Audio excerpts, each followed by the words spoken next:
we believe that the cycle of life and death will continue in our long journey of society.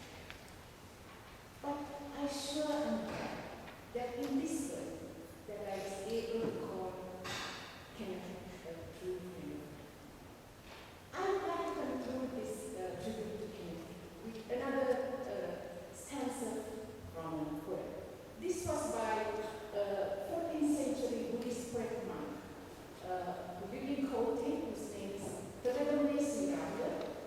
He wrote this wonderful book, Salivia Sandesi.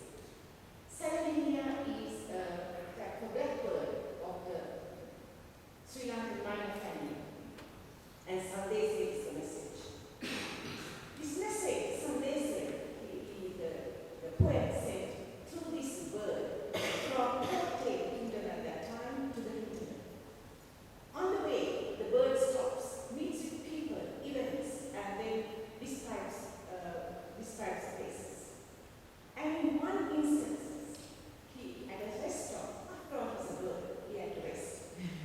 He met with this very great man of impeccable character, goodness of heart, and terror. And in bidding goodbye to this very great man, the Salivia said, and I say this in a verse, Obadakume, Apopinkana Bagdan.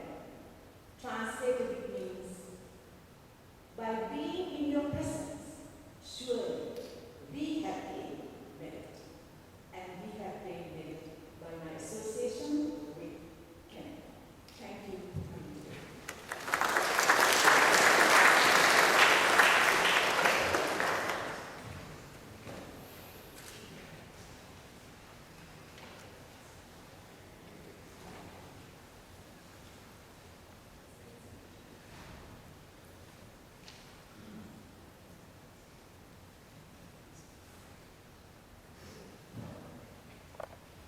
We had intended Mr. Amaravansa Vijayatunga, who was a classmate of my father, Kenneth Abhidhan, to speak at this occasion.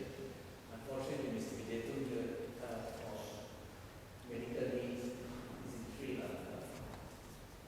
And I had prepared a speech that he had explained to us that I'd like to read. We are all gathered here this evening in honor of a person who had an impeccable record of service to our country, to our community in the US, and who stood up at every turn to speak his mind out on the prevailing issues without fear or favor, unbiased and without any political or other affiliation. Kenneth Abhidhan was a colossal figure in this respect. His honesty, integrity, and his commitment to service is unparalleled, and he did all this without ever thinking of a return on investment as would most do. His was a life well lived, and it was a great shock to all of us who knew him closely as he would pass away so suddenly in Sri Lanka while on holiday and to celebrate his 80th birthday. His death caused great void in our community. Kenneth was ably supported by his devoted wife Bernadette, and together they brought up 3 lovely children, well disciplined, who have excelled in their particular fields and have achieved great heights that any parent can be proud of. Kenneth was 7 years my senior at Royal College, where he himself excelled in studies. He entered Peradeniya University, and there he participated in all social activities. I got to know him more closely later in life when I assumed the position of Secretary of Ministry of Lands. The then Minister Dharmik Disnaika requested him to be the chairman of the State Timber Corporation of Sri Lanka, a loss-making government corporation at the time. He, with his proven skills in management and marketing and levers, turned it into a highly profitable corporation. His acceptance of this position was a loss financially to him. He accepted the call of duty. However, when he found out nearly 3 years later of hard work that if he remained as chairman of this corporation, his integrity and honesty that he so steadfastly protected throughout his life would be in jeopardy, he submitted his resignation. That was the kind of man that Kenneth was. He served in the volunteer force of the army as a lieutenant colonel with great distinction, particularly at the height of the insurgency, and supported our troops throughout their battles and defeating terrorists. We appreciate his contribution in this regard. His resignation from public service and eventual immigration to the US was to the advantage of the Sri Lankan community here in the US. He started his own consulting practice and worked with the World Bank, USAID and UNIDO in many countries in Asia, Africa, and gave of his best with his exceptional experience and knowledge. His publication titled Adventures in Management, Managing Amidst Chaos was published by Sage Publications of New Delhi and is considered a masterpiece in management. He not only worked hard to help emerging countries in Asia and Africa, but also helped Sri Lanka at a time when the tide was turning against us in the US.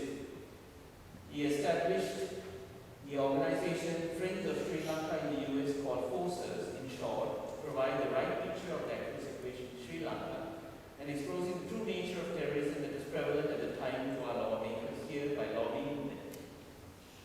His efforts, together with so many others, resulted in US declaring the entity as a terrorist organization.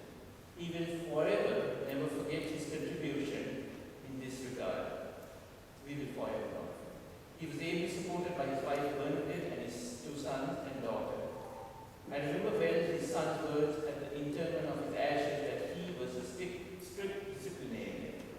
He was always that, not only to his family but to all outside, and whenever we saw anything that called him for censure, he was the first to point it out. A few years back, we established the Royal College Old Boys Association called the RCEC, and as a senior old boys, we appointed the advisory board. He contributed in great measure to the success of this organization by his foresight and good advice. RCEC is now well established and is contributing to his alma mater in its development. He can go on relating the good deeds he has done in his life selflessly and to the betterment of our community.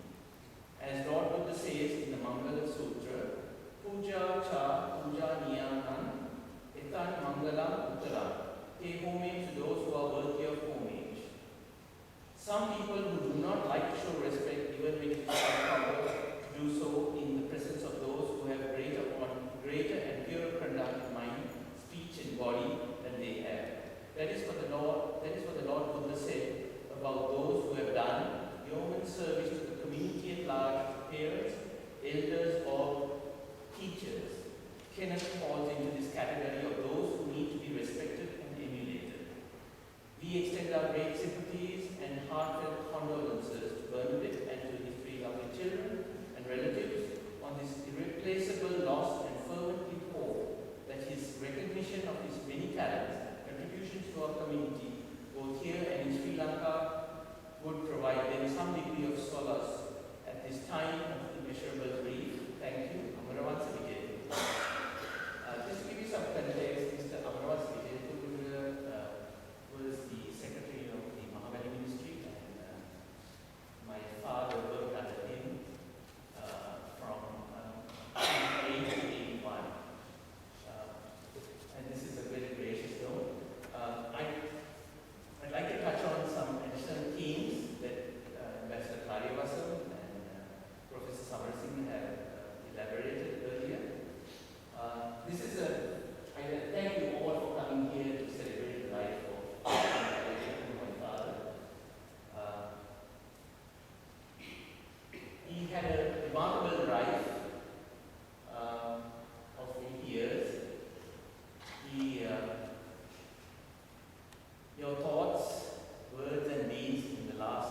strong sense of civic responsibility and a sense of family obligation. So he went out of his way to make sure that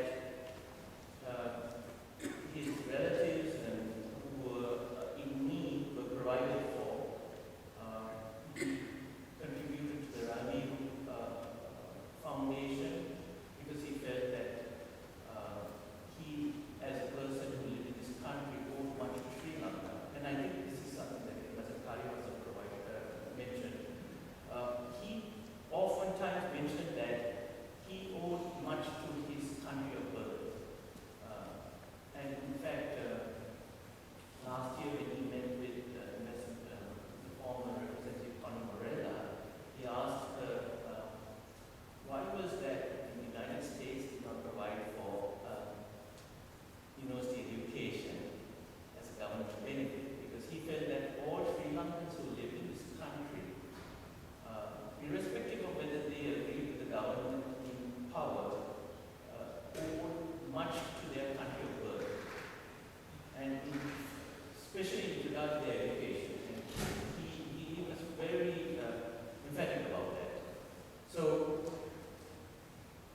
he, as my brother said, he was a loyal American, but at the same time, he felt that he owed much to his country of birth, and he worked for over 20 years with various governments in Sri Lanka, various ambassadors, to promote the cause of Sri Lanka, especially with regard to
civic responsibilities and family obligations, which my brother articulated. He did his utmost